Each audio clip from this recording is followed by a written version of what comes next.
Hello everyone, and welcome to the second of my little non-stream streams on KSP2. Yes, this is a non-stream, this is a premiere, because I did try and live stream KSP2 last week, and KSP2 was saying, I don't like running alongside all that other software, and it decided to crash on me, so I am doing this instead as a studio video, premiering it so that I can still do a live chat and engage with people down there in the chat. So if you're watching this live, I'm down there, engage with me, and if you're watching this later, by all means engage with me in the comments as well.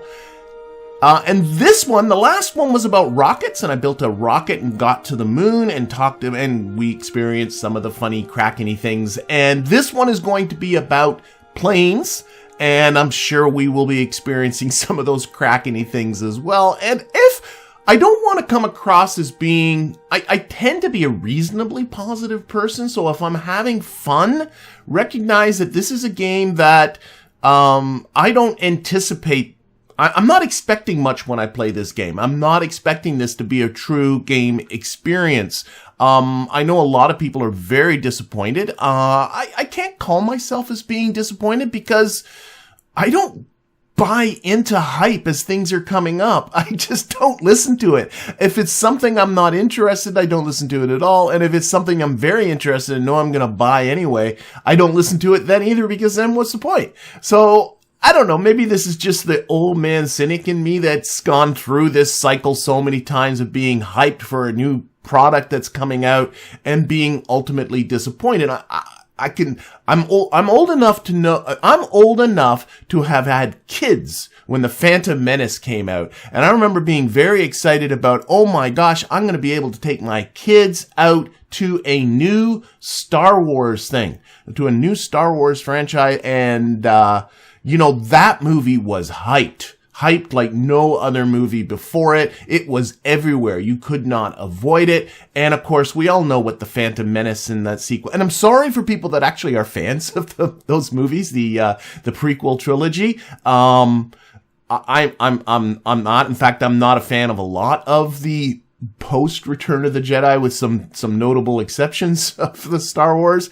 But all of that doesn't negate that, you know, Empire Strikes Back and the original Star Wars are amazing movies. So I don't sit there and let that get me down. If KSP2 ends up being complete garbage and falls away, I still got KSP1 and I'm still appreciative of that. And I don't think that's necessarily what it's going to be. Again, at this point, I don't think this is a game that, unless you are fanatical about KSP and want to participate in the early access process,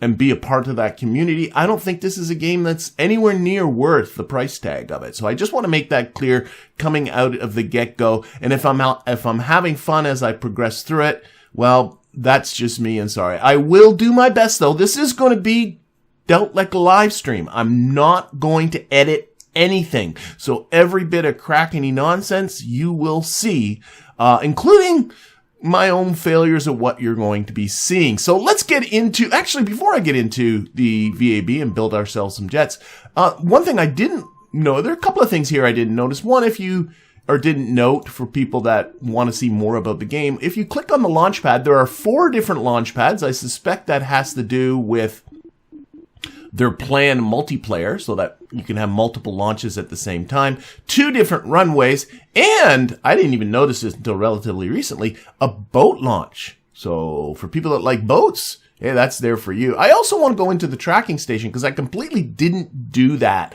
last time. So from the tracking station, of course, you can track any vessel you have in space. I have none.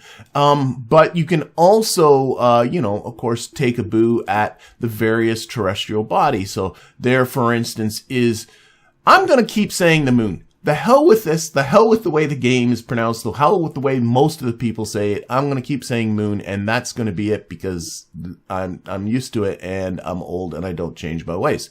Last time I think I flipped back and forth 50-50 between moon and mun. Anyway, here's Min Miss. Not quite as minty as you would see, but maybe a little bit more Realistic's not the right word, but a little bit toned down on the green. Nice reflection there coming off of this, what clearly is now ice.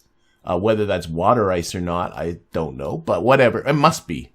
Whatever. I don't want to get into the physics of the game because that's a rabbit hole you don't want to get down to. What's the physics of these planets? How could they possibly exist? We're not going to go there. There's Eve, and I'm not going to go through all of them. I'll go through some of the things I found interesting as I was flipping through these. One of them is Drez. Drez, which is, let's face it, the one we never go to. Suddenly they've made it look pretty interesting. I mean, I love, obviously, the ring is the first thing that's I don't know if that's really very realistic, but I don't care. I'm really interested to knowing, is that physical? Can I fly through it? I don't know. I'd like to find out, though.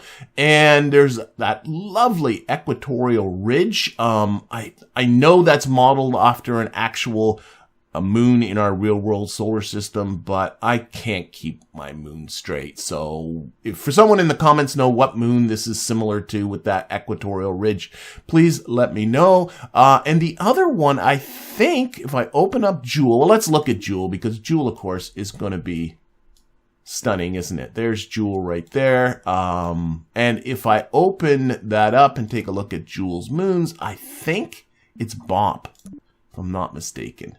There's Bop looking all lumpy and bumpy, very nicely textured, but oh no, is it completely it's completely in the shadow. There is a gorgeous, huge Death Star-like crater. It's right here, and I know, especially once this gets rendered on YouTube, this is going to be completely black, so I apologize. I don't want to time... Well, actually, yeah, let's time warp. Can I time warp from here? Like, really quickly? Does that make a difference? Here we go. Let's time warp real quick so people can see it. Why, I'm not playing it. Ah, look at that! Look at that. Isn't that lovely?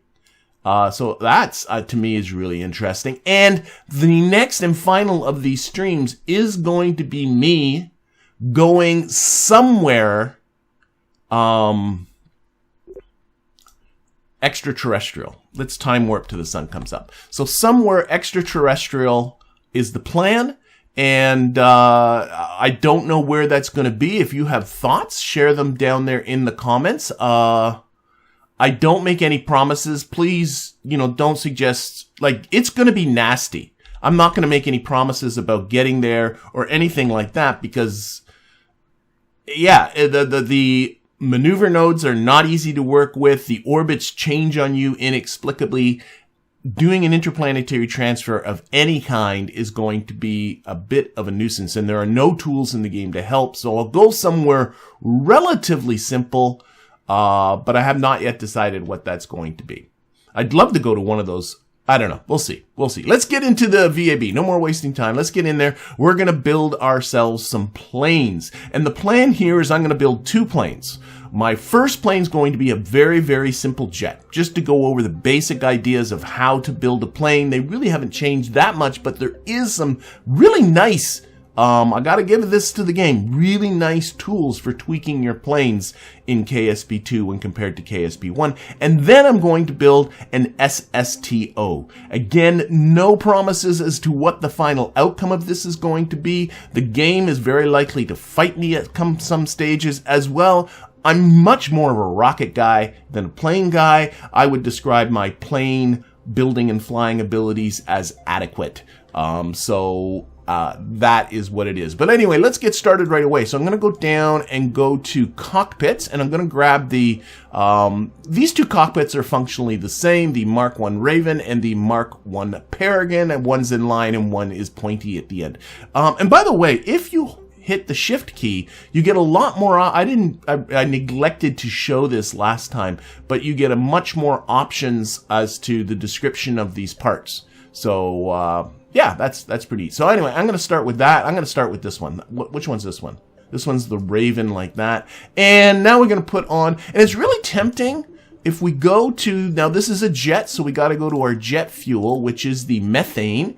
So there's our, and to grab the small methane tank, but that is an awful lot of fuel for what I'm going to use the smallest jet engines, the Junos. That's a lot of fuel, and it's a lot of extra weight, and it's going to end up adding a lot of weight to the plane. So actually, I'm not going to use that. What I'm instead going to do is go to structural, go to body, and I'm going to use a structural tube, which is actually the exact same dimensions and looks very much the same, but it's hollow. And doesn't add a huge amount of weight, and I don't need that amount of fuel anyway. And then we're going to go to Aerodynamics, and I'm going to grab one of these, let's close this, one of these tail sections. One goes straight back, the other one is angled. I'm going to grab the angled one.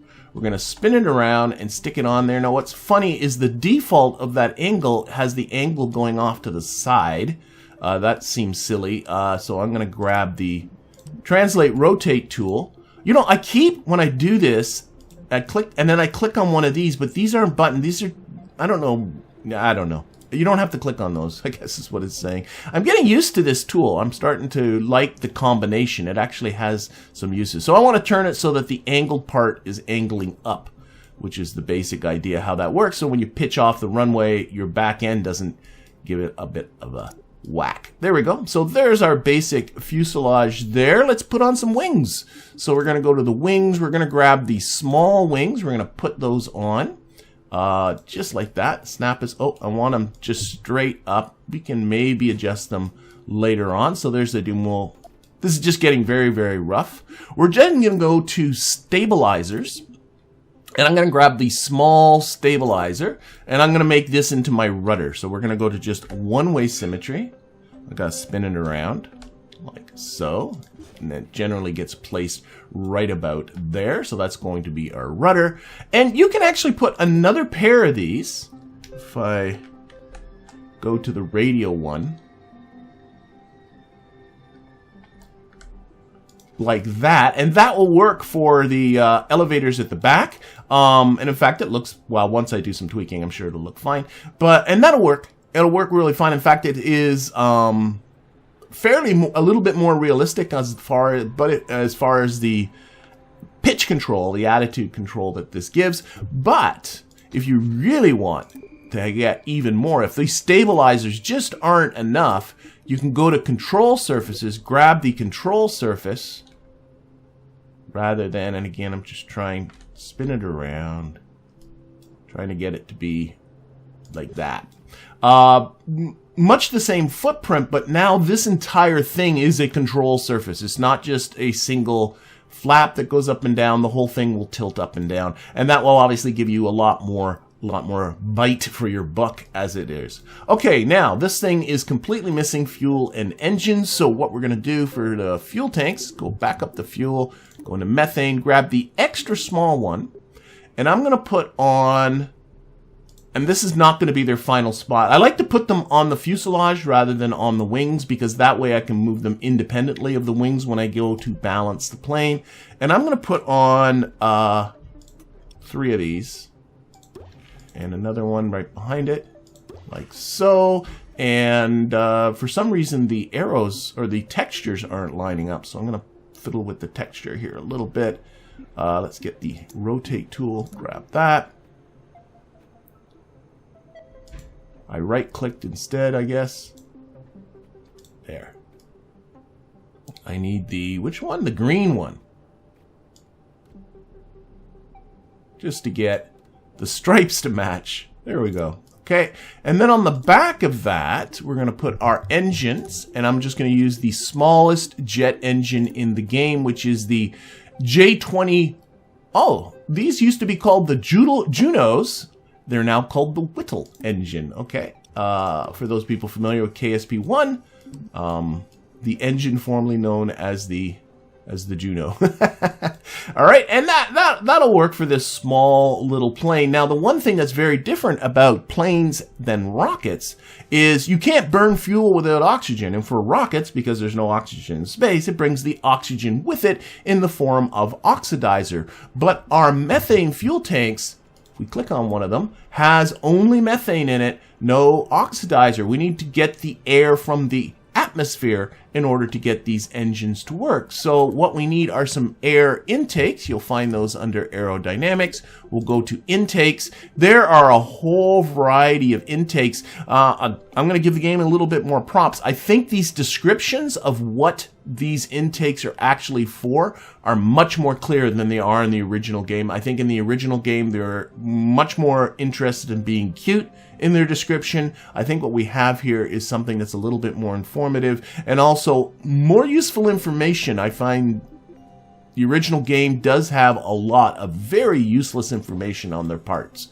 They kind of overload you with information. Anyway, I just grabbed the small circular air intakes because those are more than adequate for these. We'll get into some of these other ones when we get into our SSTO. Okay, so now we got ourselves a basic plane that's going to go. Now we got to do some tweaking. So I'm going to grab, again, I keep clicking there. I'm going to start moving some of this stuff around. So we're going to take, oh, wow. Okay, they're on an angle. So let's see if I can rotate this so that that looks better. And let's take the snap off.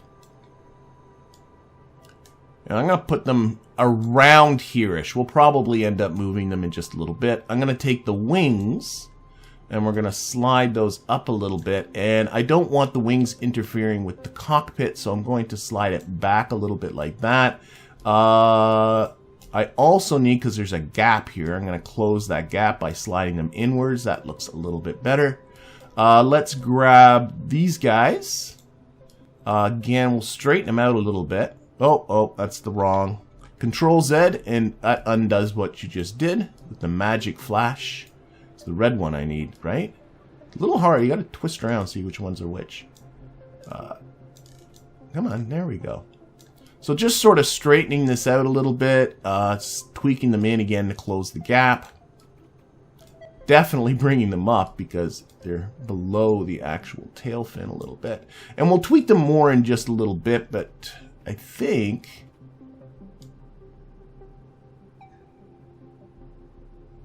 yeah, I think that's looking pretty good. Okay, so next get on to the next thing, which is to start to balance this plane aerodynamically. So what we're going to do, we're going to put on our center of mass and our center of pressure.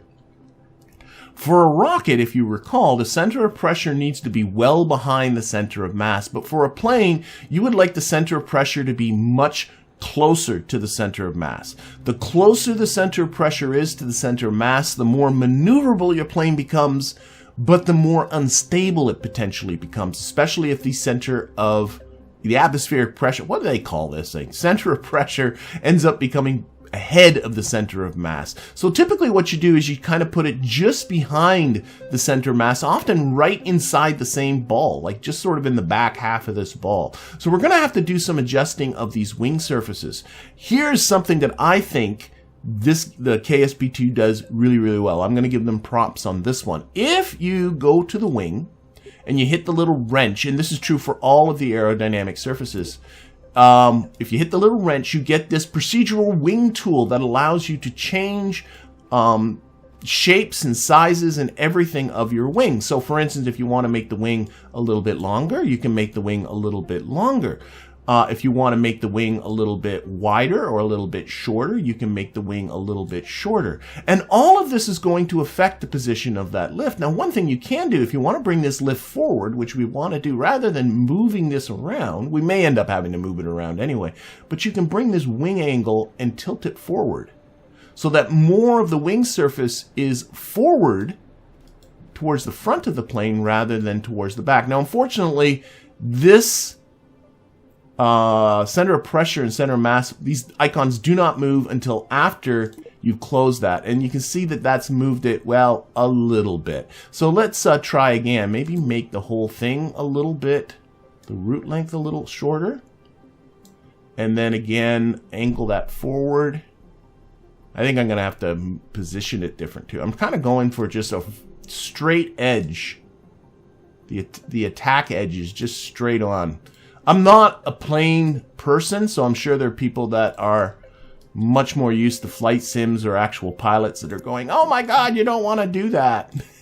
But like I said, I would describe my my plane building and flying abilities as being adequate. So, okay, that's moving that center of lift. I can also move this guy forward a bit. That's moving that center of lift.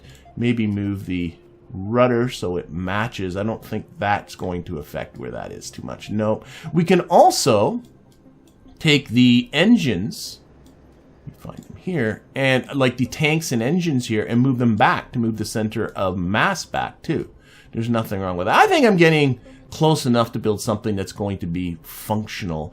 I might also take these engines and slide them outwards. I've yet to find the limit to how far. Oh, wait, there's a limit. That's as far as that will slide. So they slide quite far.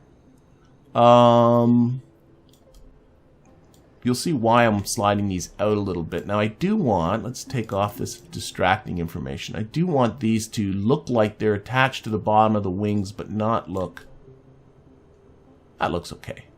I think so. Let's go back. Let's get that off. Yeah. You do end up building things that I think end up looking much more like real-world airplanes. Sometimes the planes in KSP 1 look a little bit janky. This one's starting to actually look like something you might even encounter in a real-world situation. Okay, so where are we? I think I was... Let's look at this. I'm pretty happy with that. I think that will work for me. Let's get into adjusting these control surfaces. So, for instance, I can right-click on these, on the wings, and if I go to Advanced Controls, right away that's where I'm aiming, go to Advanced Controls, these control surfaces that are built into the wings are going to be trying to control both pitch, all three, pitch, yaw, and roll. You want to isolate each control surface for what its job is going to be. These ailerons on the wings are really for roll. So what I'm going to do is I'm going to tweak them off. Now, in my playing about, I noticed that I have way too much roll authority with these guys the way they are now. Now, one of the things I would end up doing in KSP1 is I would be tweaking down the authority limiter. So that means that the angle at which these things go up and down becomes less. But you have a different option with KSP 2 that I really appreciate. If we go back to the little wrench icon, oops, I must have right-clicked again. There it is, and get the procedural wings and scroll this down, you can control the shape and size of the control surfaces. So for instance, I can bring that span way down, and the smaller I make these, the less effect it's going to have. If I want, I can make the position, I can bring them further in. The further in towards the fuselage they are, towards the central axis of the plane, the less roll effect they're going to have, and the further out, the more roll effect they're going to have. So I'm going to get them further out so they're not interfering with where my engines are. That's, again, an aesthetic choice on my part. I still might tweak those engines down a little bit. I think the span is pretty good. You can also change how deep they are. You can make them more shallow or more deep. I guess that's the length.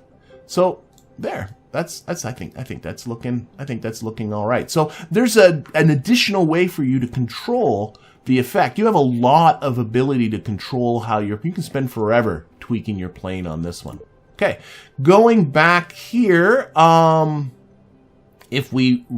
I can also affect the dimensions of this. Notice there is no control surface because the whole thing is a control surface for this guy. This guy is one of those controls. It is a control surface. I don't want to make this any smaller because that will cause the center. Wait a minute. Where is the center of mass and center of lift? If I make these smaller, I'm just cluing into this. That should bring the center of lift forward. Let's do that. So I'm going to make... Got the wing angle, root length. Let's see, if I make the root length smaller, like that, and now unfortunately I have to close it. That helps too. Okay, there we go. I'm going to make these smaller.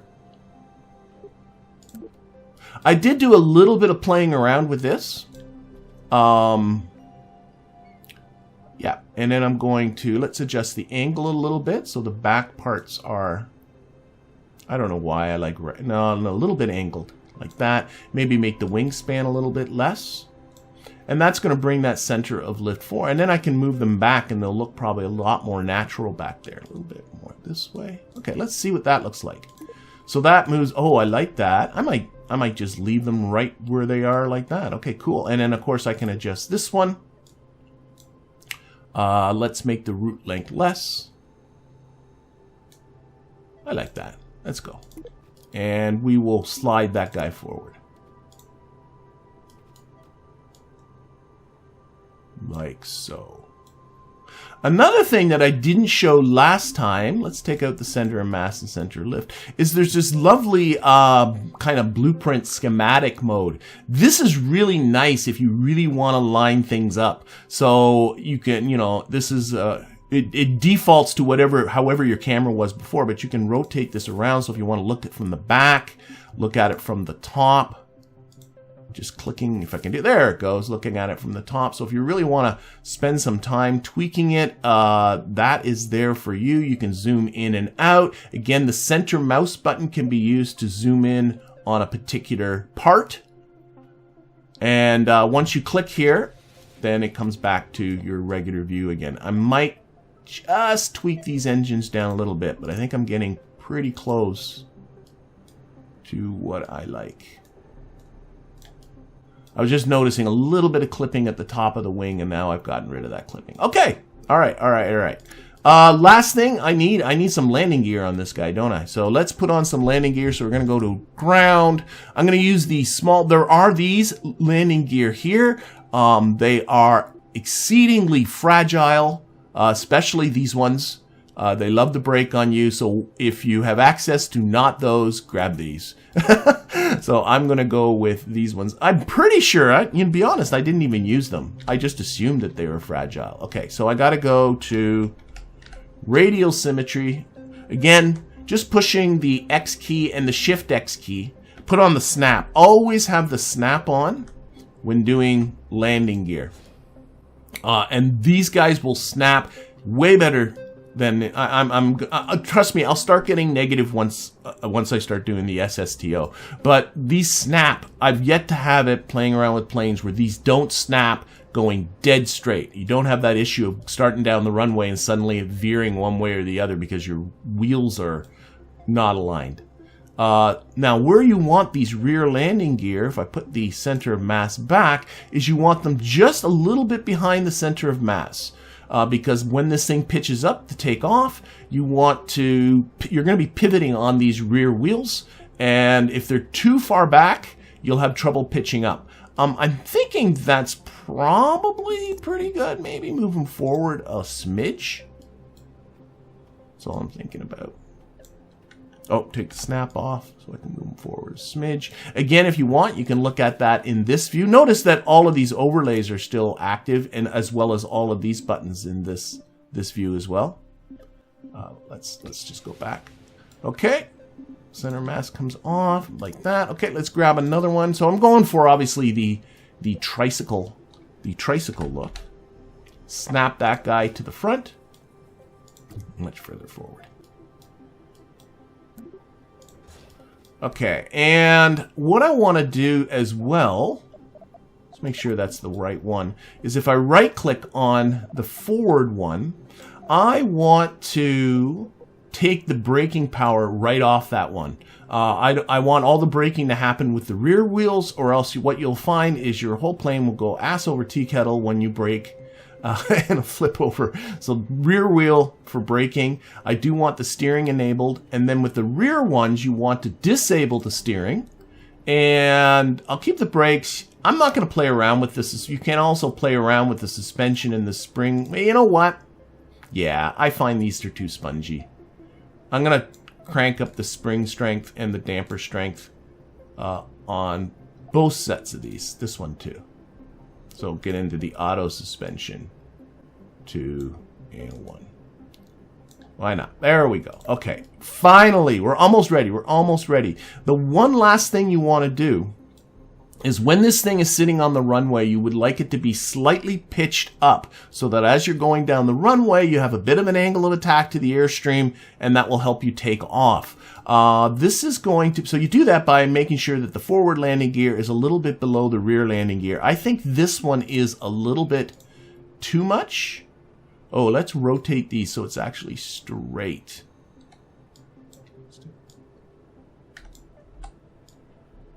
So I think I also want to pull it forward. And then I think probably up a little bit.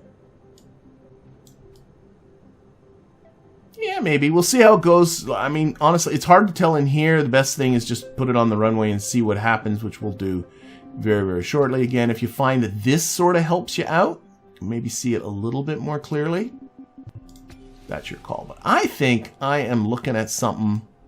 I think I'm looking at something that's ready for a test fly. I do. Now, did I? Oh, I don't know if I think I talked about isolating the attitude control with the wings, but I don't think I did it back here. So if I go on that and click on the advanced, these are the elevators. You want them just for pitch. There we go. Again, you can adjust the authority limiter. We'll see if we want to do that later. And then finally, the rudder under advanced controls. You want, whoops. Rudder. Oh, it's up here. Advanced controls. You want these ones just for yaw. There we go. So that each of our attitude adjustments are isolated by a separate set of control surfaces. Okay, we're going to go save. Now, I found this really confusing. What actually I would recommend that you do is right away before you even get started, this is going to be just a small jet, is to give this vehicle a name before you get started and save it. I found it really easy to overwrite old builds. And in fact, I ended up doing that a couple of times. So make sure that you create a new workspace. So here it says new. It's the workspace that determines the actual file that holds this information. And if you keep saving under new workspace, you'll overwrite previous builds that you have. So rename, I'm going to rename this just small jet. You can give it a description, but this will make it create a new workspace, a new section here, as opposed to overwriting whatever was the workspace. So be careful, it's not the vehicle name that determines the file location, it's the workspace name. I guess it's given away with the file in the word here, file name, but I made that mistake, lost some vehicles, so I'm trying to help you not to make the same mistake. Okay, let's launch. I didn't even look to see who's in the plane. Who's in the plane? Who's in the plane? Oh, is this? We'll see how this works. It's starting to roll, so we can put the brakes on. Who is our pilot? Valentina is our pilot. Isn't that sweet? Okay, so brakes on. Throttle's already full. SAS is already on, so we can just hit spacebar or hit the launch button here, and we be off. So we're picking up some speed. I'm thinking it might be not pitched up enough on the runway. I'm not sure. We're going to find out very soon, though. And we're going to give this a little bit of ups. Oh my gosh, there we go. We're off. We're off. We're already off. Landing gear up. There we go. If anything, that's a little bit. It's a lot of pitch authority back there. That's cool. We can, if you want to, while you're live, change the, you want to get into advanced controls and change the authority limiter. So if you want less, let's see what that's like. That's a, yeah, that's a little more in control here. And let's see. We've got roll control. That's all right. And we have a rudder too. And again, if you find that this is too much or too little, you can change the authority limiters, or you can change the actual size of the control surfaces themselves. So here we go, we're off. And I gotta say, this flight model, this is sweet. I'm not that much of a flight sim person, but the people that are say this is a much more realistic flight model. It feels really nice. We're gonna go around and do a little bit of touring of the Space Center and hopefully not crashing. So, because we don't really see the Space Center too well with all the trees. So we got an astronaut complex down there. I don't know, some sort of buildings there. Maybe housing. I'm thinking housing. There is a monstrous, like this here. So let's come up. This is like a parking garage, and it's huge. Like, how many people work here? Oh my lordy lord. Looks like a bunch of fuel tanks there. Tracking station. This looks like a research facility of some kind. That's what my guess would be. And of course, we got our launch pads out this way. Now, while you're flying, I want to talk a little bit about flying. Spend, you know, clearly all your important information is over here. So pay attention to it. Your vertical speed indicator. You can also get an indication of your vertical speed by watching the nav ball. When you're doing things like this relatively close to the surface, watch that prograde vector. See how it's dipped into the brown? So that's told me, I should really look where I'm going too. Could be flying straight into the VAB. You know, once you're in the brown, that means you're going down, right? Brown, you're going down. So keep an eye on that, especially if you're close to the surface. If you do these great big banking turns, you are presenting less lift to the airstream, so you're going to need to pitch up to compensate for that. So if you just watch your nav ball and keep that in the green, then you don't need to worry about that. Okay, so that worked out okay. What do you think? Do you think we can land this thing? I think so. We'll see how it goes. But yeah, this was the first time when I was flying, when I was playing around with this and built my first jet. It's the first time I was playing and going, okay, I'm actually having fun now. I don't feel like I'm fighting the game. I feel like this is working really nice. And it's stuff like this that I'm feeling right now that make me very optimistic about where this game is going in the future, because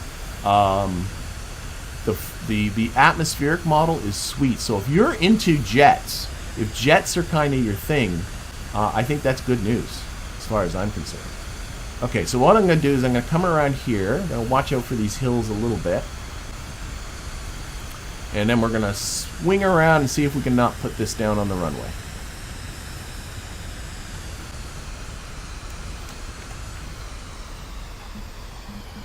Now, whoa, the one thing you do want to get a feel for is what your stall speed is for your craft. That is the lowest surface speed you can get before and still keep a level flight. That's around the speed that you want to be touching down on the runway. And the speed at which you take off kind of gives you an indication of that. If I wasn't paying that much attention, maybe the landing gear should come down. That would be a good idea.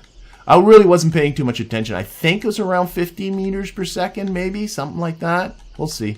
So you don't want to come in too fast, is what the moral of that story is. And by the way, this runway is super duper long, so don't worry about running out of runway. It's designed so if you're coming in with a space plane, you're able, a big heavy space plane, you're still able to stop in time. Okay, here we go. Okay, what's our speed? A little low. Let's put her down. Okay, watching that vertical speed, trying to keep those rear landing gear parallel to the ground. There we go. We're down. And be a little gentle on the brakes. I'm just tapping the B button to put on the brakes before I start really pumping it. And I think I can just put on the brakes. And there we go. So there we go. There's a jet. That was successful. It's a pretty simple one, I will admit, but I think we've gone through some principles, and you can, you know, your imagination is what's left for you after that one. So we're going to recover that vessel. Yes, confirm recovery. And we are going to go back to the vehicle assembly building. Oh, I just hit revert to V. Whatever. I find that confusing. The revert's too close to the recover, which is too close to the go back to the vehicle assembly building. I just clicked revert, which I think just undid what I just did if this was a mission. Clearly here, where there really isn't a campaign mode, that doesn't really matter. So, but yeah, that UI, how close all these buttons are together, it confuses me. But then again, I'm old. I'm an old man. Where's the resume game? There we go. Okay, so let's go new. It says, okay, so we're going to get rid of that. So what we're going to do is we're going to build ourselves an SSTO. So we're going to go back to cockpits. Let's do this quick. And I'm going to build something that actually can bring up a bunch of crew. The idea is maybe someday, you know, in this game, you got a space station and you would like to have some, or a large orbital vehicle, and you want to bring up the crew to crew that vehicle. So this will be like a, you know, a shuttle that runs from And I mean shuttle not in the space shuttle sense, but in the running a back and forth type of sense. A rocket that's able to go from the surface to low orbit and back again. So I'm going to start with this guy, the Mark II Phoenix. Again, these two are, the Osprey and the Phoenix are functionally identical. They both hold 2 crew. Is one heavier or lighter? Oh, I guess this one's slightly lighter. There we go. I'm going to go with the pointy one. And then I'm going to go into payload. And we do have some crew cabins. Actually, while I'm here in payload, I just want to draw, I'm going to use this crew cabin here. This holds 4 more Kerbals and clicks onto the back of that. But let's look at some of these other crew cabins because some of them are familiar. This is the remodeled, what would have been the old Hitchhiker, still called the Hitchhiker. That looks super sweet, can hold 4 Kerbals, clearly meant for orbital use. But they now have a larger version of the Hitchhiker that can hold, how many Kerbals can go in there? Oh, my shift key's not working. Okay, so I was holding the shift key to bring up more information, and for some reason the shift isn't working. Well, actually, I can check it out down here by looking at my Kerbal button. Oh my God, I can hold up to 15 Kerbals now. 6 are from here, so that means 9? 9? 9 are in the PD-20 Wayfarer? No, that's, yeah, 3, 6, no, 8. Okay, for some reason I'm having trouble adding. There we go. Okay, so we're back down to 6, right? Yeah. So really nice. Also, these trusses, like, look, there's some, like, for people that are looking for awesome space builds, if you go into the structure as well, there are so many very, very, very cool new parts for just building massive things. Like, clearly they're thinking of you building massive things in space. There are some neat stuff. Anyway, we're going to throw that away. Oh, man. We're SSTOs. I'm being distracted. Okay. So, the biggest challenge I find with SSTOs is really just balancing liquid fuel and the methane part of it, I guess, in this game, and the oxidizer part of it. Because when you take off, you're going to be taking off like a jet and using the oxygen in the air. But of course, at some point, the air is going to get too thin for that. And you got to switch over to what's called closed cycle mode or rocket mode, where you begin to use the oxidizer in the vehicle. And how much oxidizer to how much methane you're going to need, it takes tweaking. So I'm going to just do my best here. I'm going to grab the medium. This is under the methane part, the Mark JFT-400. That is just methane. And then behind that, I'm going to go into the methalox part. And there is this part, the RF-AD-B400.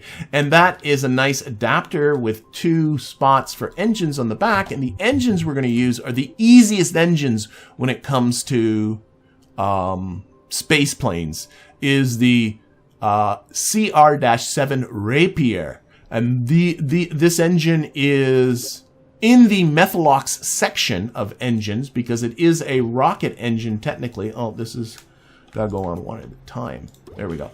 But it has an air breathing mode as well, so it can work as a jet engine, and then you can switch the mode and it can work as a rocket engine. So that's going to be what's going to be pushing us forward. Okay, we need to make this into a plane. A lot of the same principles as what we saw with our previous little plane. We got to grab some wing. I'm guessing the medium wings.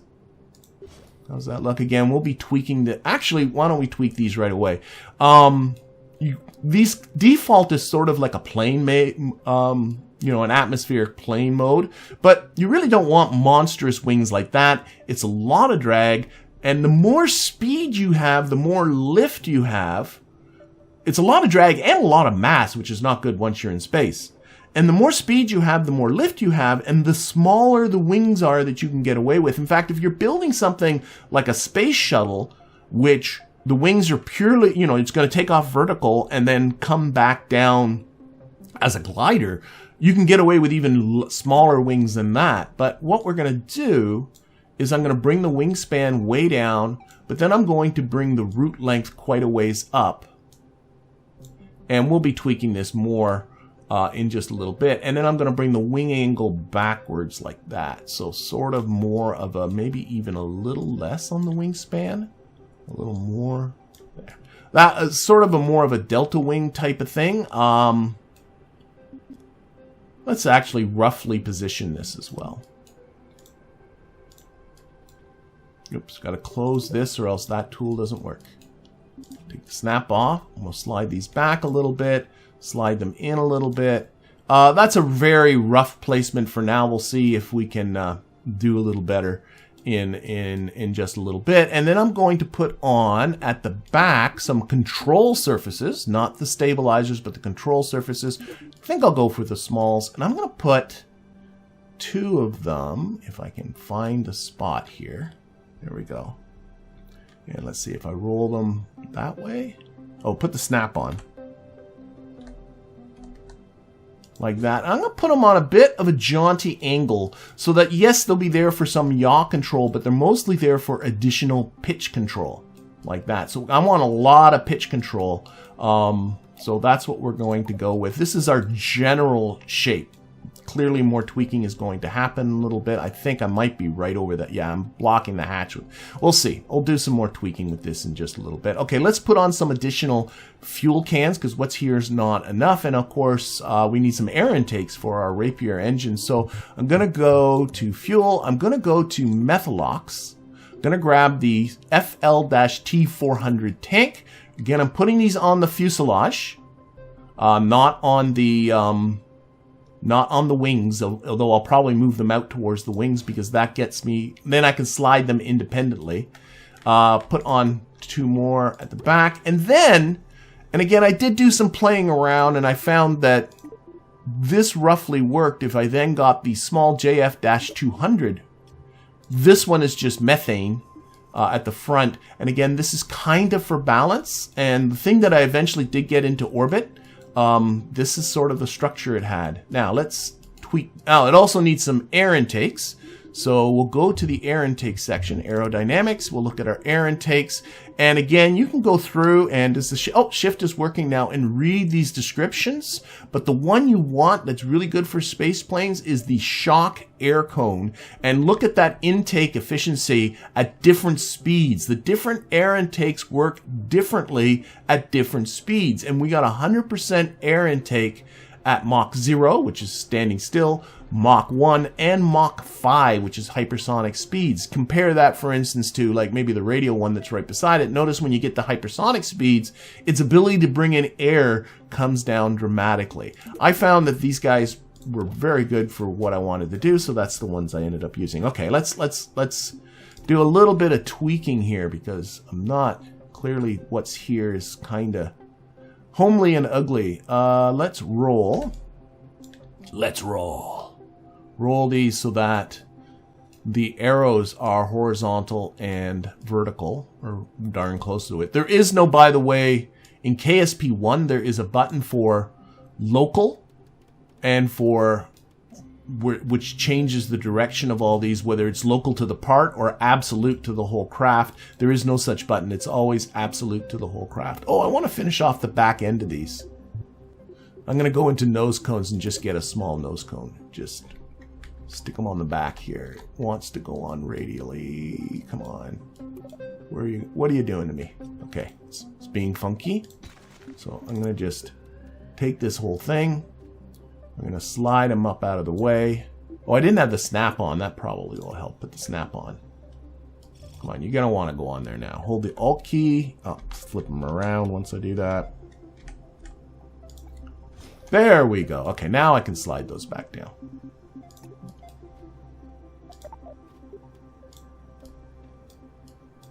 Take the snap off.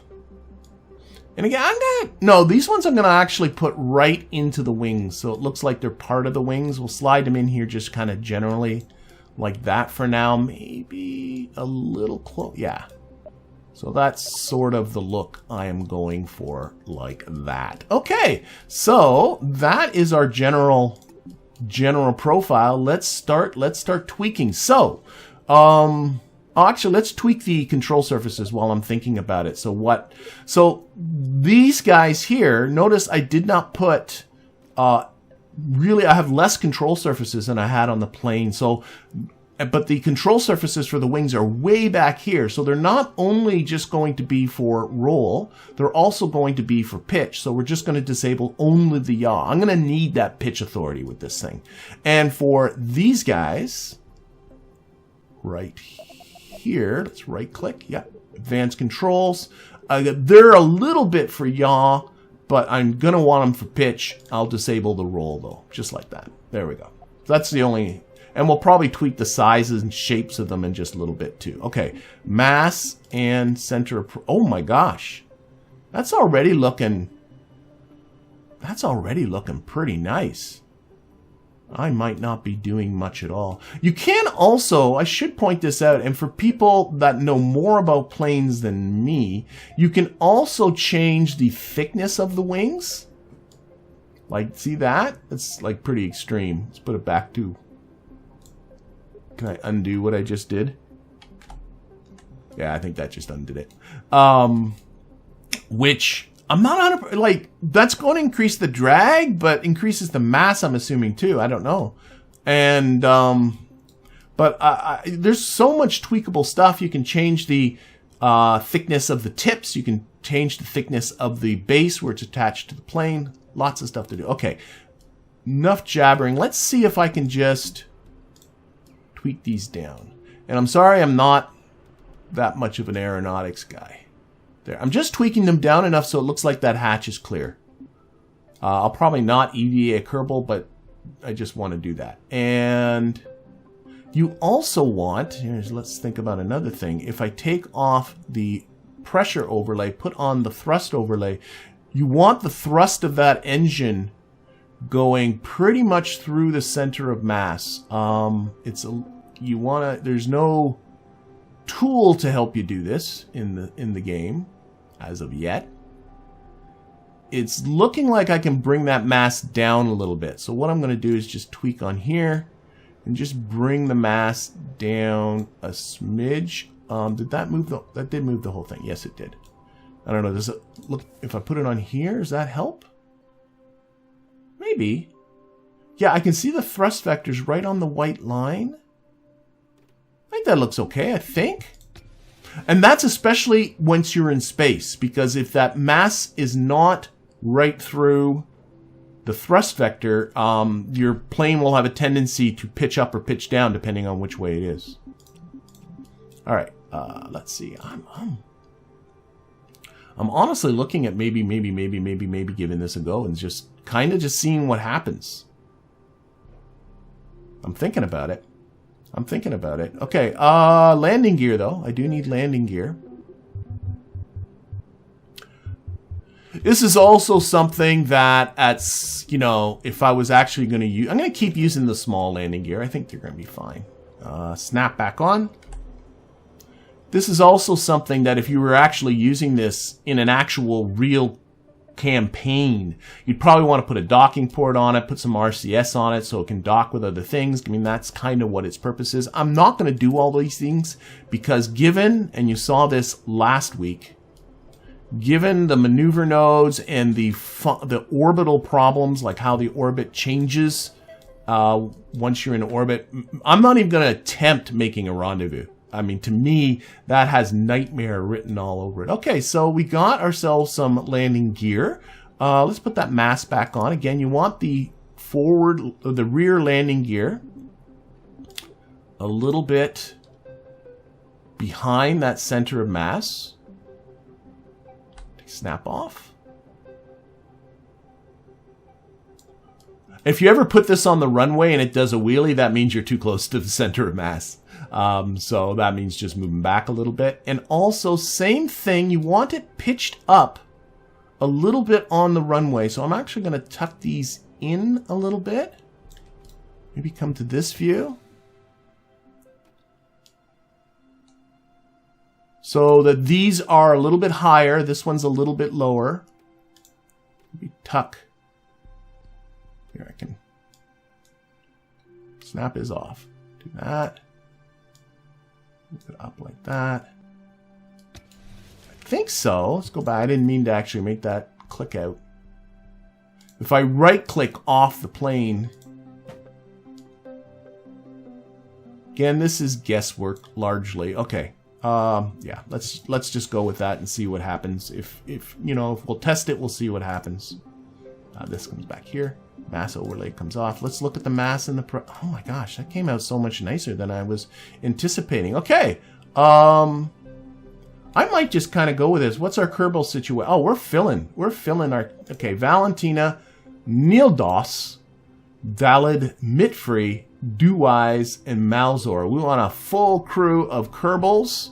That, of course, did affect the mass, but I think it's still all pretty good to really test this thing out and see how it does. Okay, I'm going to save it. Again, I should have...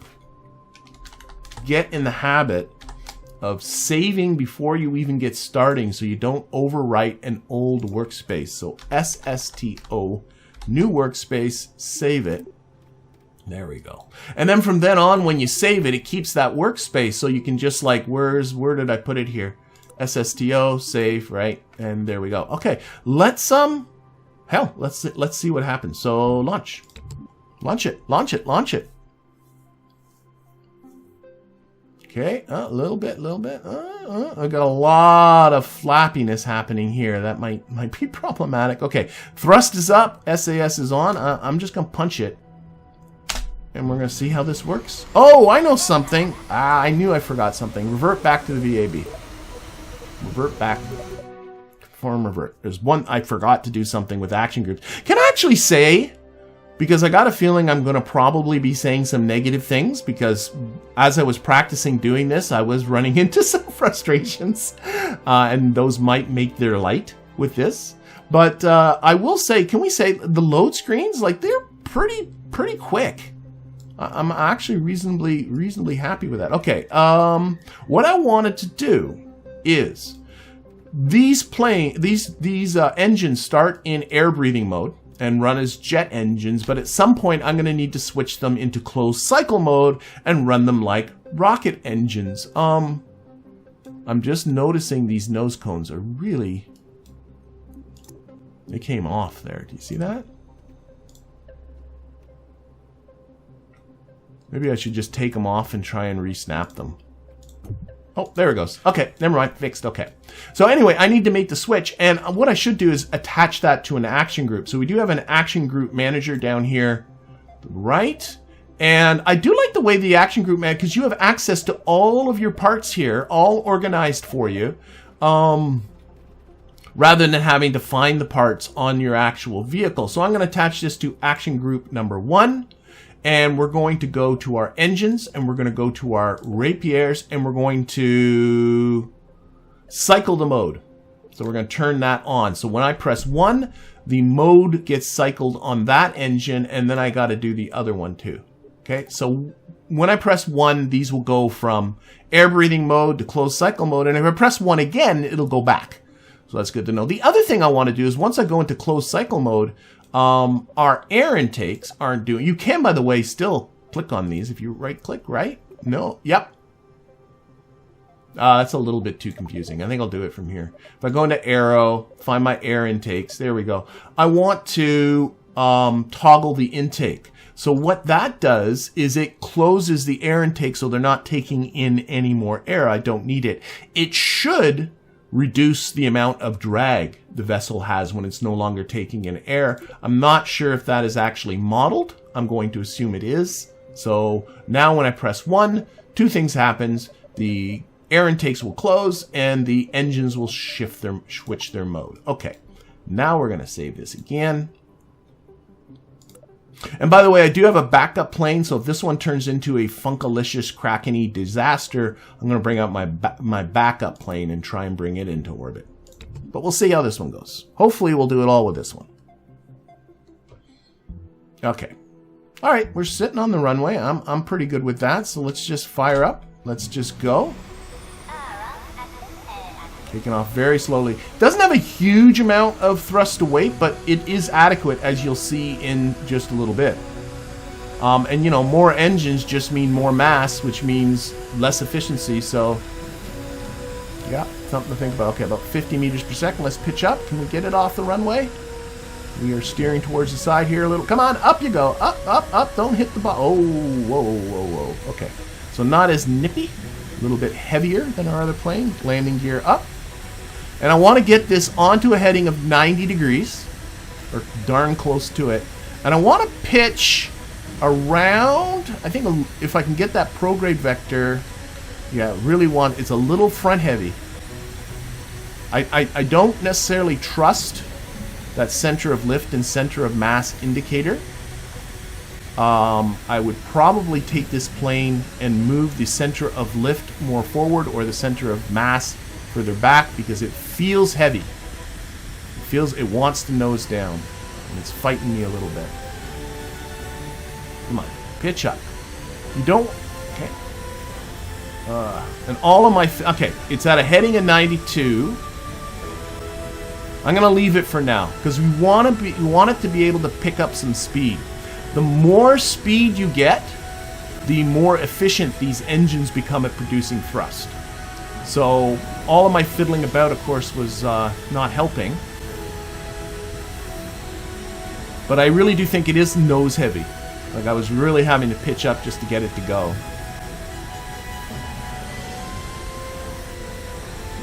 By the way, there are trim controls. If you hold the Alt key and press, W, S, A, and D, that will set trim for those people that are into those things. I never do that, mostly because I have significant issues with manual dexterity to hold the left Alt key and press W and S at the same time. Okay, I think I'm pitched a little high, so what I'm going to do is going to turn off SAS just very temporarily and turn it back on again. Oh, and now we're getting, okay, now we're getting some floppiness. I was anticipating that to happen, and that is clearly not a good thing. So we're going to take these, take the advanced controls, and just, scroll this down, no more floppiness. Turn that authority limiter. Oh, we've really, so I've turned off that authority limiter, but now we lost a lot of altitude with that. This is why I'm not making any promises with this plane. It may work, it may not work. So see how turning off that authority limiter got that floppiness to go away? Now if I put that back, it's over, it's the SAS overcorrecting. Okay, it seems to be okay. I'm going to keep that authority limiter available. But I really need more speed. I need to be building speed, and that's not happening here. Let's try and pitch down a little bit. Authority limiter. And back on. There we go.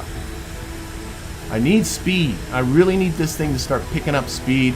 I really would like, ideally, to be at a speed of around 1,500 meters per second when this altitude is around 18, 19, 20 kilometers. Okay, so we'll see if we can pull this off. And of course, every time it goes into flappy flap mode, that doesn't help. And hopefully that's something that'll get addressed in future. But right now it does make, it seems to, as you go supersonic, that, or approach the sound barrier. I think it was actually happening before that. But with faster planes, this is really not picking up speed. Let's do a little, yeah. I'm really not. It should be picking up speed quicker than this. I'm actually starting, I think my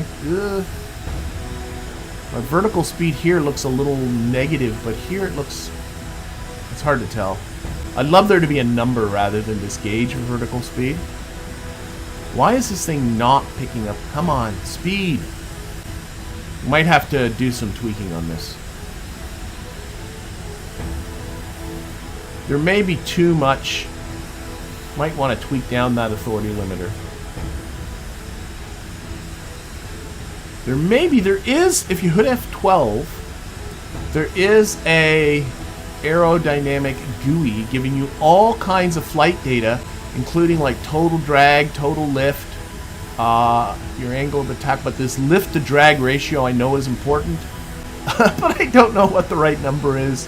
So you can see the thrust is climbing as we pick up, but it's, our speed is staying pretty steady.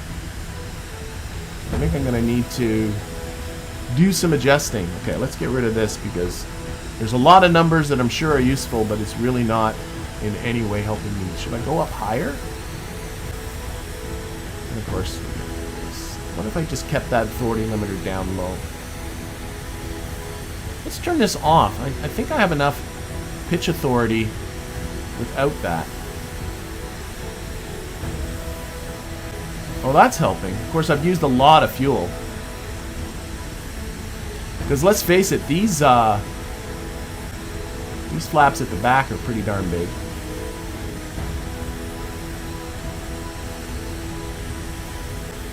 I think the air was too thick. I think I need to get the thinner air. Okay, you know what? Let's revert, because this is not necessarily going very well.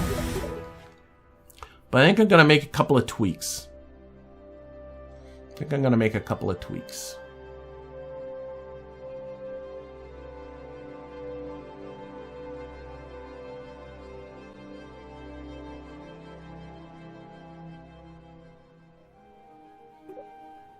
So tweak number 1 is I'm going to take this authority limiter, advanced controls, I'm going to turn it down to 10% at the start. This is something that's nice. At least I can adjust that in flight, so I like that. I'm going to take this guy, get the wrench tool, and we're going to go down to the flaps that are at the back, and we're going to shorten them up. They look kind of funny too because they're interfering with, maybe make them longer to compensate. Whoop. No, span wider. There we go. Because they were sort of, and position them further outwards a little bit so they're not interfering with the engines. Okay. But they were kind of interfering, they're clipping into the nose cone. That doesn't look nice. Looking at the mat, again, this thing felt very nose heavy. So what I could do is just, I could slide the mass back or the wings forward. Let's try sliding the wings a little bit forward. Okay, let's go with that. So a little bit forward on the wings. And then finally, actually, I want it pitched up a little bit more on the runway. So we're going to slide these down just a little bit more. There. All right, so last final tweaks. We'll see how this goes. Okay, so we're saving. SSTO right there. Save. And launch. I'm just trying to think. Was there something else? Nah, we'll go. Let's go. Let's go, let's go. Boink. Okay, punch it. Let's go.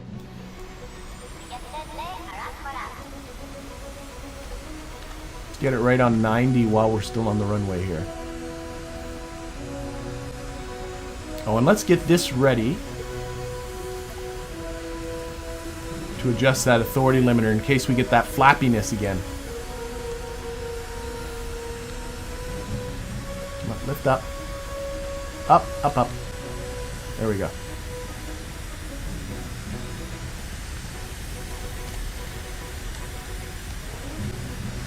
Okay, let's find a heading around 90 degrees. Okay, let's not touch it. So I got my pitch set a little over 10 degrees, maybe around 11, 12 degrees. My headings just went to 91. It wasn't, I'm just going to leave it. Nope, back to 90. It's bouncing between 90 and 91. I'm just not going to touch it. The less adjusting you do, and this is true of any kind of flight, the less adjustments you do, the more efficient that flight's going to be. So I'm just going to let this kind of go like that, and what I'm really watching is that speed. Is that, as long as that speed is still building, I'm a happy pappy. Again, the goal being getting this, it should be able to get up to around 1,500 meters per second at an at a reasonably high altitude. So it's a balance between, because if you pitch up too high quickly, then your speed's not building. You're losing too much speed. But if you're too shallow, then the air is too thick, and that affects your efficiency. And also, you can't build up a whole huge amount of speed in very thick air. So there's a balance at what the pitch setting should be. Right now, I'm not touching anything. Keeping my hands away. Okay, I can see, I think though it is a little bit pitched high. Let's see, the speed's starting to pick up again. I think it's pitched a little high, so I'm going to do the... Let's try and pitch it down. Oh, it's settled out. No super flappiness there. That was good. Maybe tweaking this down to 10% was a good idea. And again, look at that. Like, doesn't that look nice? Close this. You know? I'm thinking of potential thumbnails.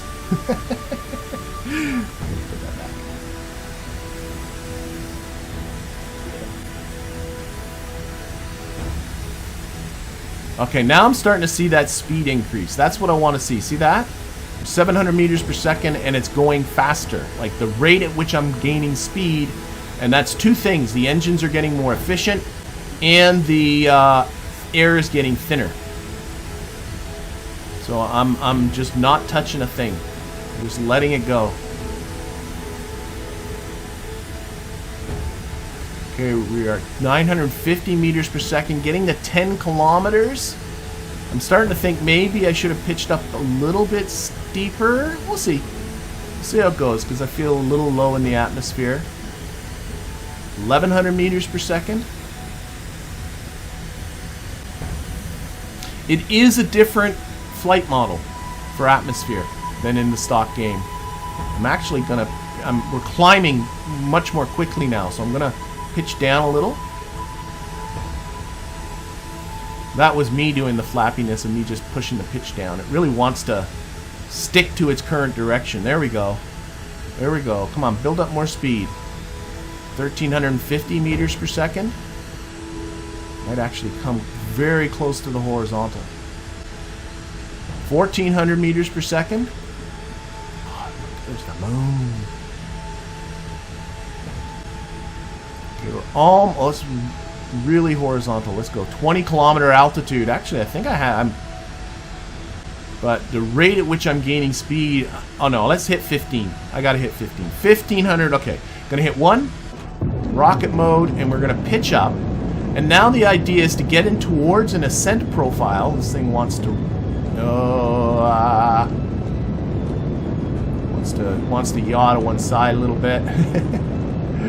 But you want to get into an ascent profile that's a little more like a rocket. Actually, reduce thrust. Notice I'm over a minute to apoapsis. Same kind of idea. Actually, no, you know what? No, let's get altitude. So I'm trying to stay steady just a little bit above the prograde vector. Okay. And I'm also watching, of course, my apoapsis. I'm just going to hold it right here. I'm not touching anything. No more inputs from me. Let's reduce throttle. Try and keep settled down. Don't get this apoapsis too far ahead of me. Same ideas with the rocket. There's some inexplicable rolling going on with the craft. That's not cool. Let's lock it onto the prograde vector. Yeah, there is some that's not good. That's not me doing that with the vehicle. That's the vehicle doing it to itself. But I'm kind of not wanting to. Stability assist my ass. It's at least still on the prograde vector, more or less. We are thin in the atmosphere, so I'm just kind of living with what it's doing.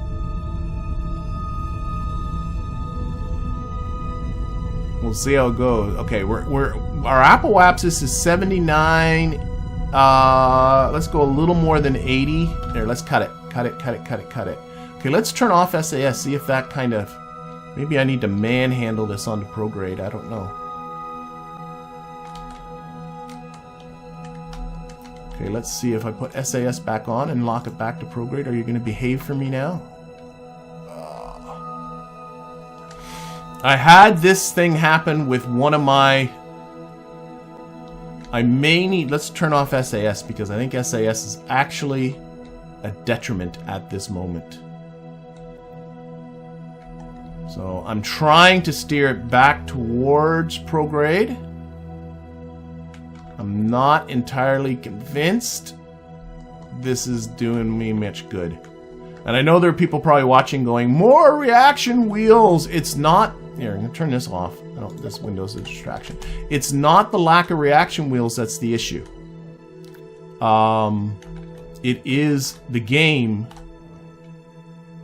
controls going absolutely gabazonkers. I am not seeming to get this under any kind of control. Let's put SAS back on, lock it back on the prograde, because we are approaching our apoapsis. Oh, well, you're getting this is the true KSP experience, or KSP2 experience now.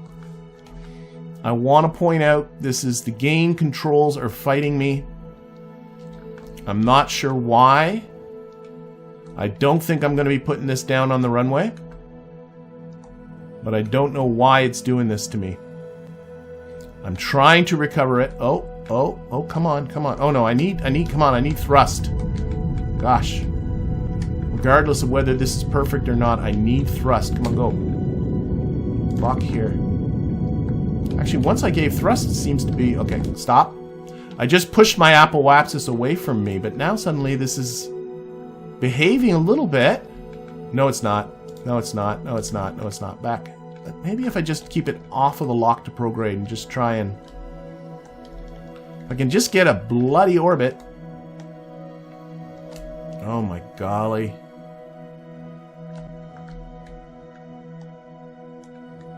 Round prograde, round prograde, round prograde, round prograde. SAS off. I'm just really trying to find anything that's going to help.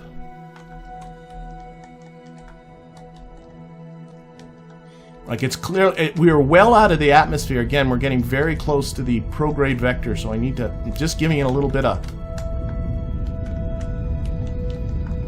just anything. Stop. We're very close to apoapsis right now, so.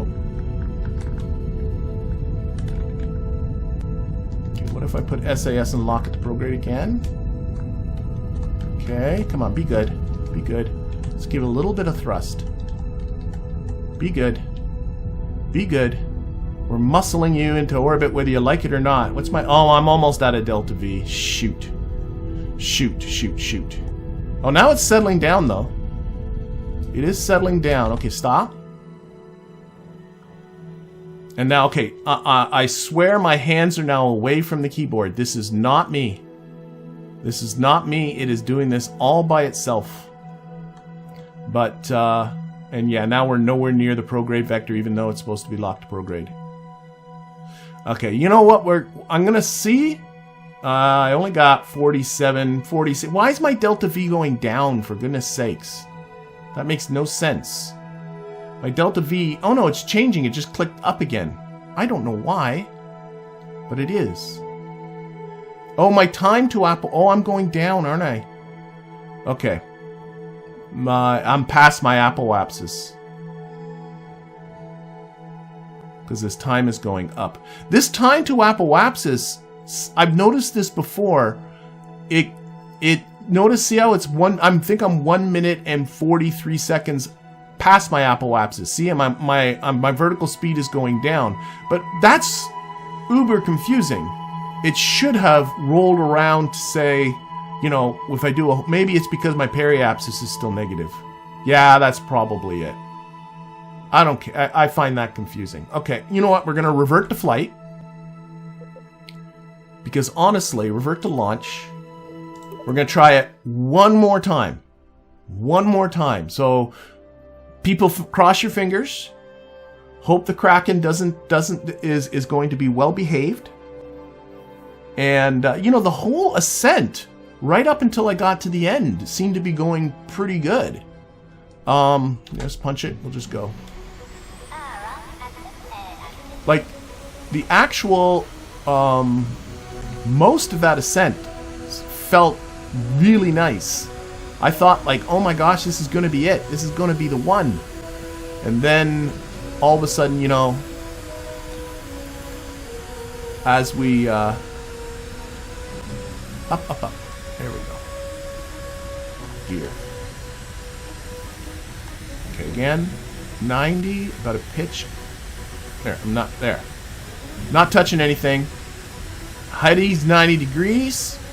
Oh, my gear? No, my gear's up. Pitch maybe a little high, but I'm just going to leave it for now. We'll probably pitch down in just a little bit, but let's just get rolling. Because, the pitch is climbing. It's about 15 degrees right now. Let's see if I can pitch down without it being too much of a disaster. Oh, good. Good. Okay. Pitch is just over 10 degrees. Just let this roll. Let this roll. Don't touch a thing. You know what kind of bug? Actually, let's look at a couple of the other things while this is doing its thing. If you look at this cockpit, I love that it's cleared windows, but the cockpit is actually, like, incredibly detailed inside. But we don't have a cockpit view, so I'm certainly hoping we'll get a cockpit view in the future. I'm also noticing I don't have the 4 Kerbals that are in the crew cabin. As well, the crew cabin windows aren't clear, and if I go so you can see inside the crew cabin, yeah, it's not modeled inside here. So that's probably why we don't have a cockpit view.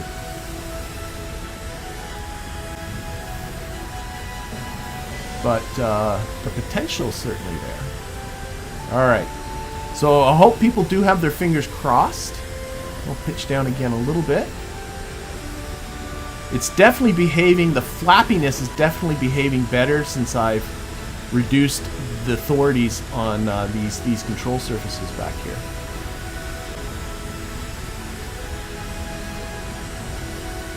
And I think as well this time I reduced throttle last time. Because I do think that makes it more efficient if you're reducing throttle in the upper part of the atmosphere and keeping that time to apoapsis reasonably close by. But I'm thinking the better plan is just full thrust all the way and just get to space. You know? Not mucking about. The less complicated I make this ascent, the better. Alright.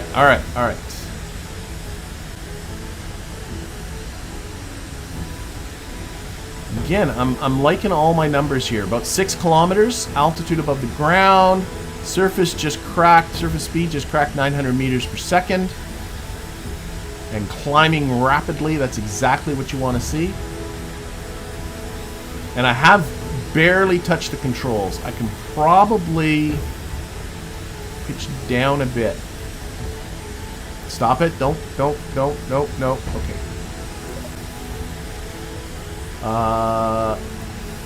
It's a little bit of flappiness happening there. Oh, it settled out. I didn't do it. It settled itself out. Good for you. Good for you, game. Good for you, game. I was just about to turn down your authority limiter.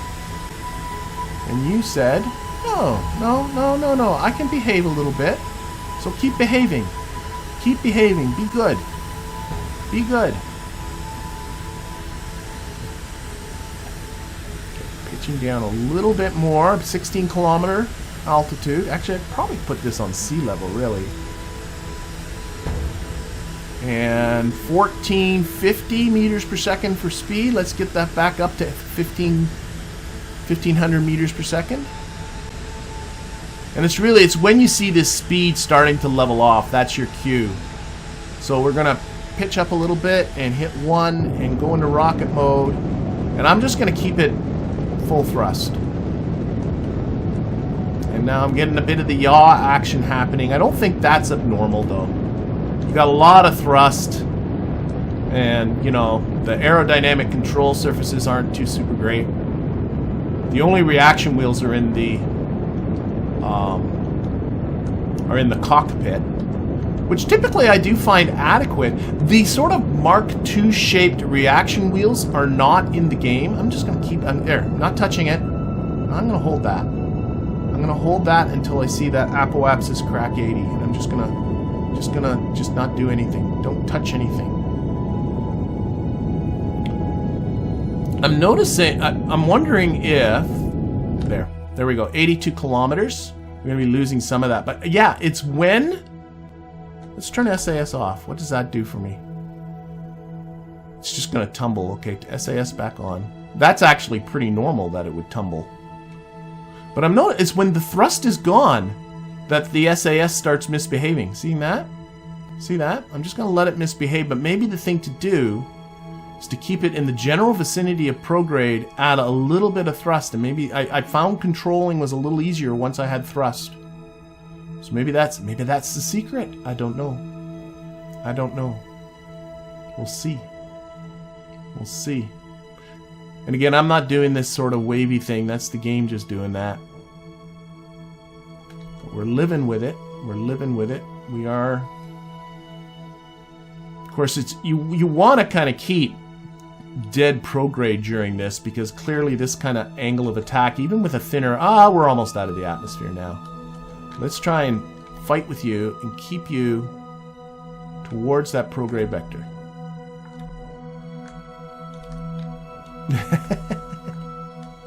There it goes. And I swear now... Okay. Can't be that that control is reversed, is it? Okay, hang on, hang on. We are a minute away and pointing completely in the wrong direction. So let's get all the way around, and then I'm going to give you a little bit of thrust. Teeny tiny bit of thrust. Okay, does that help? A little bit of thrust. A little bit of thrust. You're going to be good? Going to be good. Going to be good. Lock the program. Lock the program. Lock the program. I got a tiny amount of thrust going, but that... I don't know. Maybe it's just wishful thinking.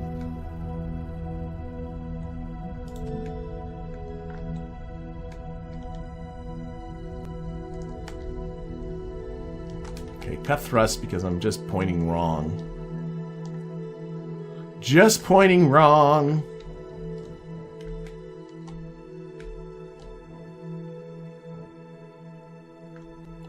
Oh my gosh, we're well, for frick's sakes. Okay, thrust, we're again in that situation. We're very close to apoapsis. This might turn into a suborbital flight. That might be what happens, and then, yeah, because I'm not going to revert anymore. This is the end of it. Okay, we need thrust. Lots of thrust now. Okay, I'm pushing up the time to apoapsis. That's good. That's good. That's good. That's actually not bad at all. Here, I'm just going to hold that right around prograde. More thrust. Oh my gosh, oh my gosh, oh my gosh. Come on, come on, come on. I'm on, oh my gosh. Reduce thrust. Do I dare lock? I'm not going to lock the probe. Don't mess with what's working. Don't mess with what's working. Don't mess with what's working. Reduce thrust. I'm watching that time. 10 seconds to apoapsis. And adjusting thrust accordingly, but my periapsis is almost out of the ground. Reduce thrust some more. Yep. Okay.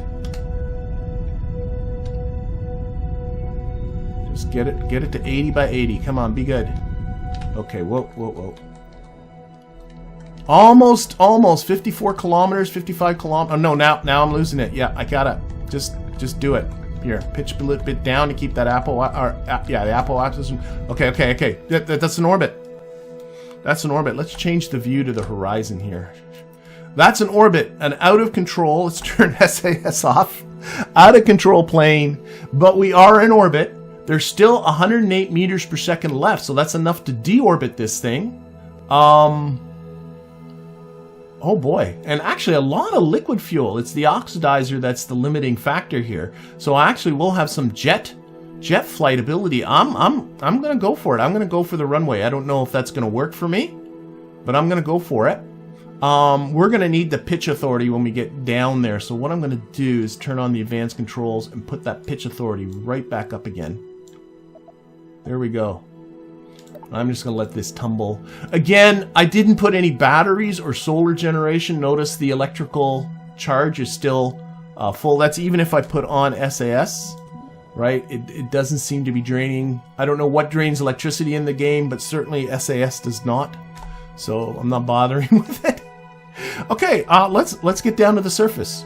So that makes me feel good, because either this is going to now end with a success or end with a fiery crash. So KSC is about here. So what I'm going to do is I'm going to time warp.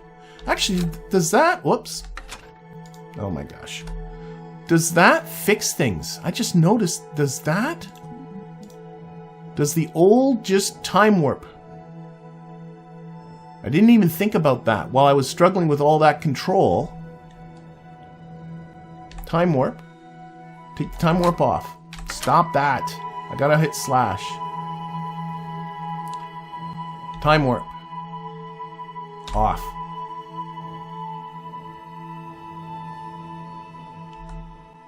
Yeah, I gotta use the time warp trick to keep myself under some control. Okay, let's SAS off for now and just let this thing do whatever it's gonna do. Maybe that's the secret here. Anyway, I'm gonna time warp to about, maybe about a third, about here, about a third of an orbit ahead of where the KSC is.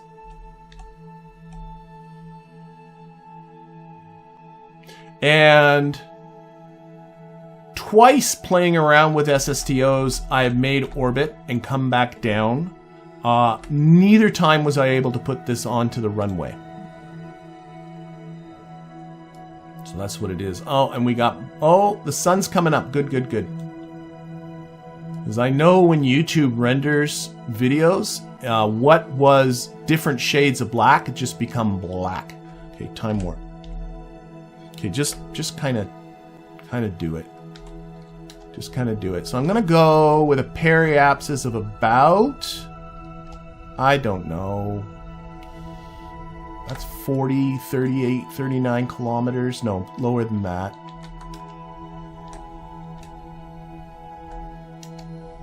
Okay, 34-ish, lower than that. I'm noticing the periapsis is way over here.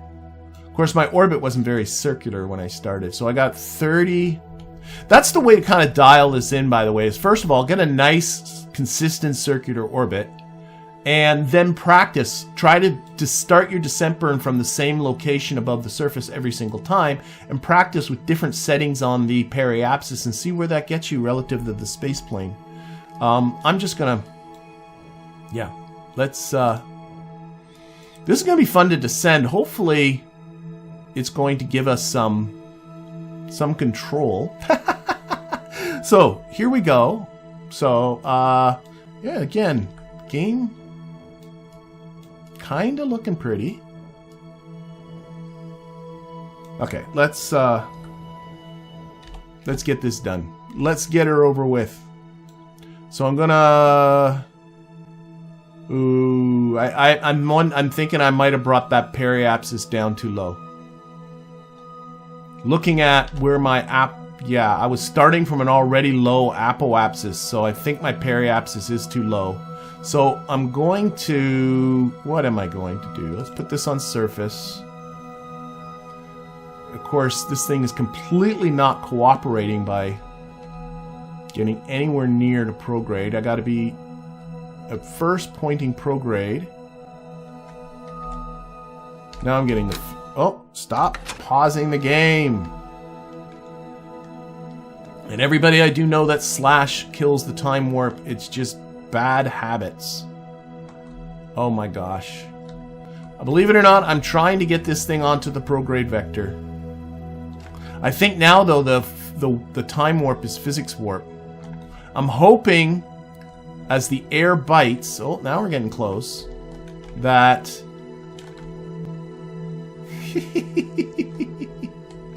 Oh my gosh. I'm hoping, let's just lock that. Actually, turn off SAS entirely. I don't think SAS is actually helping me at all. I think I might be better off just freehanding this. There we go. Now we're getting more into the idea. So, there. Nope. Nope, nope, nope. Still not being... And again, this is not aerodynamics. This is not plane instability. This is game controls saying, I'm not going to be your friend. I know people are looking at this going, your plane is not aerodynamic enough. Your center of mass is too far back and yada, yada, yada. But I swear to you, that's not what the issue is. The issue is that the plane, that the game does not want to... the only thing I can hope for is that somehow this comes back to me before I die. Okay, let's try locking it to prograde again. Yeah, time warping I don't think is going to work because it's now physics warp.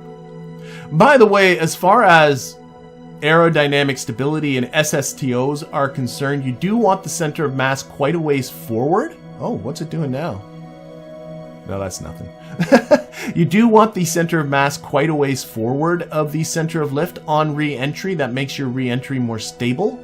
But, and in the stock game, you could right-click, or on the KSP1, you could right-click on a tank like that, and you could manually transfer fuel around, and you can transfer all your resources forward so that,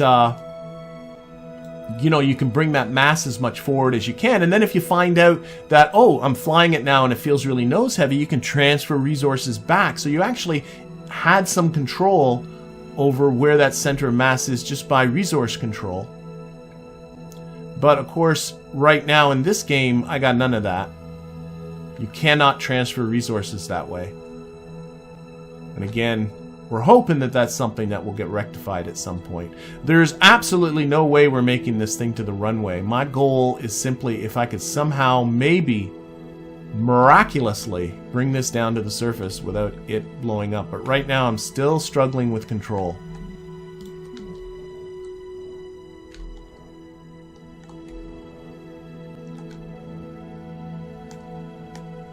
Actually, this is also not my first recording. This is my second go at doing this particular premiere recording. And the reason is much the same thing as this happened in the first time. Pretty much the same thing. I did manage to get control of the craft before I got down to the bottom. And I did bring it down to the surface, and the Kerbals didn't die. And the landing was, I would describe as comical. And the only problem is it happened at night. Because I know with these videos, and there is no way to control, as far as I could see in the settings. Look at that. There's no way to control how much the brightness of the screen. SAS back on. SAS back on. Look at that. Look at that. Look at that. Now, as soon as I put SAS back on, I think it wants to fight me again. So I scrapped that first whole video simply because the most comical part, which was the crash landing, would have been completely black once it got rendered by YouTube. And so I'm just doing this all again, but very much the same thing happened that first time around. And like I said, one of the goals of this is not for me to show you, you know, how brilliant a pilot I am, or how brilliant I am at building things, and how wonderful this all is. I want to show you the full experience here. I want to show you an unedited attempt so that you can get a realistic idea of what you should expect should you end up purchasing this game. At least in the state it's in right now. And again, for people watching this at a much, much later date, hopefully a lot of this stuff has been rectified. You know what? That's the continent with the KSC coming up there. Hopefully a lot of this stuff has been rectified by then. And this is not like this anymore. But as of right now, the game is just a little bit over a week out of early release. I'm pointing prograde, but I'm kind of upside down, aren't I? This is version 0.1, and this is what version 0.1 is like. It seems to want to fly upside down. Oh, wait, here we go. Come on, come on, come on. No, you wanted to. You wanted to entirely. I'm not also convinced that heating is a thing. We may find out, because I'm still going at 2 kilometers per second, and my my altitude is dropping quick. So if heating destruction is a thing, we are upside down. You know what? I should just go with it being upside down. Just go with it. Go with it. Just go with it being upside down. Okay, let's lock this. I think I'm gaining some control, but I think I'm having trouble just rolling the craft, which might now be the craft design. I might have to own that. Okay, yeah, I'm controlling this now. I'm actually doing it. I've stopped trying to fight the roll.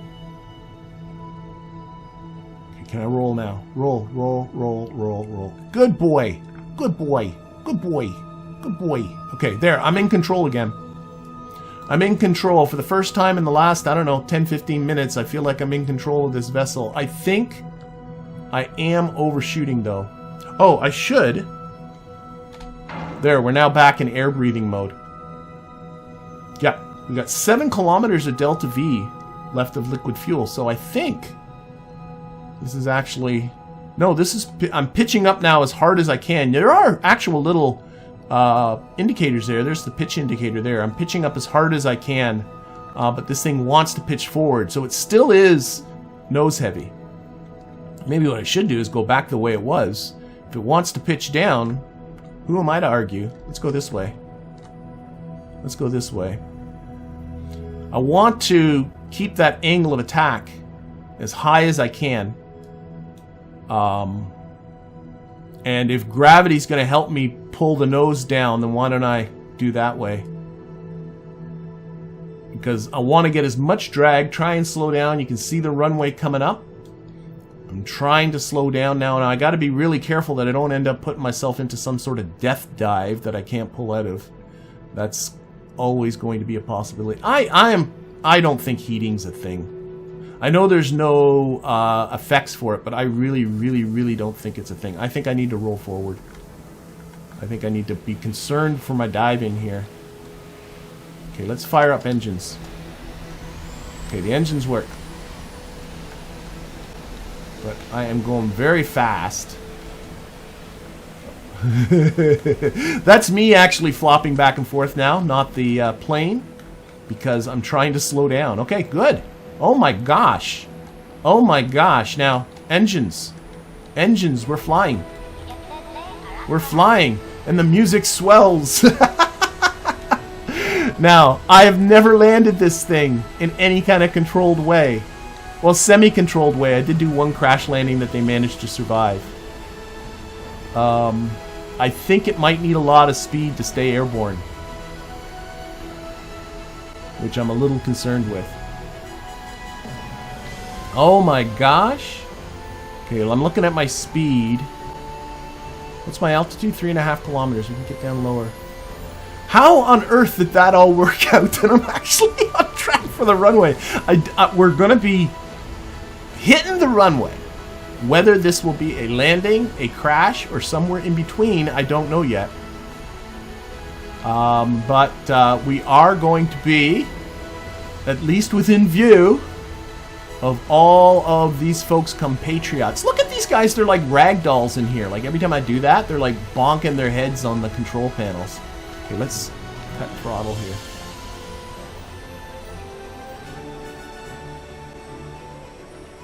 I should turn down this pitch authority. I have a lot, but I got a feeling I might need it when I come to flare at the runway.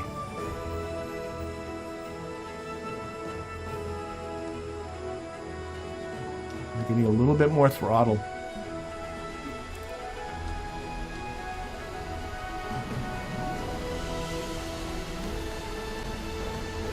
All right.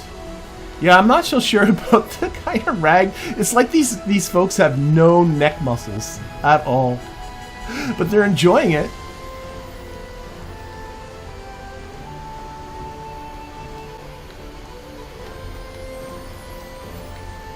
A little bit of thrust, a little more thrust.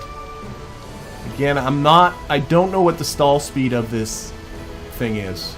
That's really what I'm concerned with. But I've got a lot of fuel, so I don't have to worry about running out of fuel.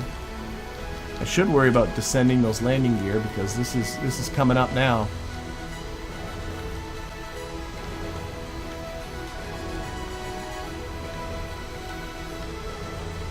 Oh my god, this is getting tense. This is getting tense now, but the line's not bad. A little bit off to the one side. The grass is pretty smooth around the runway, so if you end up landing on the grass or driving onto the grass, things don't tend to go badly, at least not in my experience. So, just want to make sure I can still pitch up. That's the main thing I want. As long as I can still pitch up, I'm happy. Okay. Did I ever adjust the brakes on these? Ah, no, now it's rolling. Okay, I'm starting to lose. This is yaw happening. Just go. Just put it down. Come on. Come on. Come on. Come on. Come on. Touch, touch. Oh my god. I have never been more proud of putting this thing, putting this plane down on the runway as I am there. That was, I'm stunned. I am 100% stunned. I didn't think there was... Oh! I clearly did not disable those front brakes. But there we go. It is down. Okay, I'm speechless. I'm literally speechless. I don't know how that happened, but I'm gonna go with it. I hope you enjoyed this video. I'm gonna do one more of these. We're gonna venture interplanetary. Hopefully. We'll see how it goes. I'll have to think between now and then actually what I'm going to be doing. But in the meantime, thank you for watching. Thank you all the people that are down there in the chat right now. And as always, a extra special thank you to my wonderful Patreon patrons and YouTube members who continue to support this channel. Yeah, I did it. Bye, everybody.